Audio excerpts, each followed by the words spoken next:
Chers amis, bonjour. Alors, il y a un sujet essentiel dans l'existence, c'est l'amour, bien sûr. Et lorsque j'ai eu besoin de relire pour un texte les Confessions de Rousseau, je tombe sur cette phrase qui me paraît vraiment très belle et en même temps qui m'interroge quant aux mots qui y correspondent. Le retour du printemps avait redoublé mon tendre délire et dans mes érotiques transports, j'avais composé pour les dernière partie de la Julie, plusieurs lettres qui se sentent du ravissement dans lequel je les écrivis.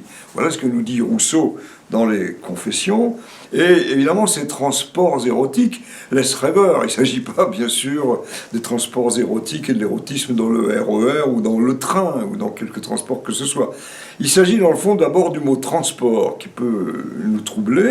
Il vient de très loin de l'Indo-européen père, qui voulait dire porter, qui a donné portare et qui a donné en latin et transportare, porter d'un endroit à un autre. Et là, on se retrouve assez vite, dès le XIIIe, avec le mot transport bien installé dans la langue, mais déjà avec ce sens figuré de mouvement sentimental, d'abord au singulier, mais on le dira aussi très vite au pluriel, et les transports amoureux, évidemment, ou les transports même de colère, mais c'est un mot qui est resté dans la langue, hein, qui évidemment fait partie du langage châtié.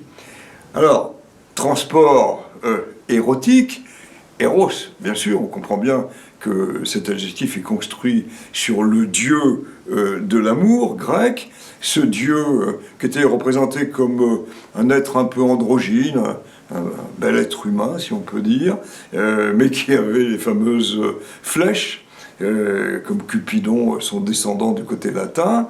On pense que Eros, dans une première mythologie, c'est lié donc au chaos, et Gaïa, Eros, et le Tartare, c'est-à-dire l'enfer, sont là comme des éléments essentiels. L'amour est essentiel, évidemment, mais on a évoqué aussi le fils d'Aphrodite. Et puis, il y a un mythe qui est très plaisant, le mythe d'Apollon et Daphné, parce que Apollon, amoureux de Daphné, mais Eros veut se venger d'Apollon, il lui envoie une flèche d'or, il est follement amoureux, évidemment, à ce moment-là, de Daphné, et à Daphné, il envoie une flèche de plomb. Et là, alors elle le rejette de toutes ses forces, c'est le ressort d'une tragédie.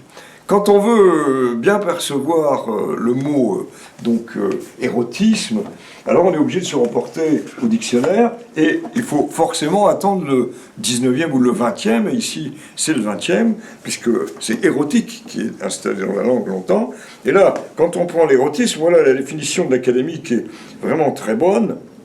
Caractère de ce qui, dans la pensée et le comportement, suggère, suscite, révèle, accompagne le désir sexuel. Et les exemples sont excellents. Un érotisme brutal, élaboré, raffiné, rugueux, joyeux, morbide.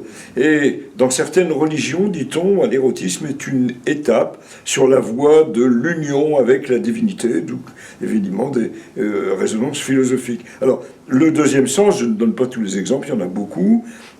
Psychologie et psychiatrie sont là, avec dans la recherche du plaisir physique, tendance à privilégier telle ou telle zone corporelle, érotisme, oral, etc. Donc vous voyez, on a une définition très complète, mais alors si je regarde les autres mots, érotiquement, érotisation, érotogène, voire érogène, érotomanie, on voit bien de quelle folie il s'agit.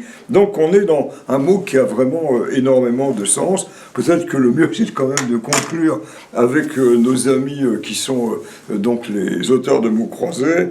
Et je lis, si vous voulez, une des définitions que j'avais retenues, qui manque pas de charme. De l'art, ART, ou du cochon. Bon, cochon d'intellectuel, bon, d'accord. Un univers nommé désir, et puis plus fin que les pages roses, plus violent que les pages roses. Bon, on est là dans ce qui correspond à l'érotisme, vu de manière peut-être un peu trop forte. C'est pas de la pornographie.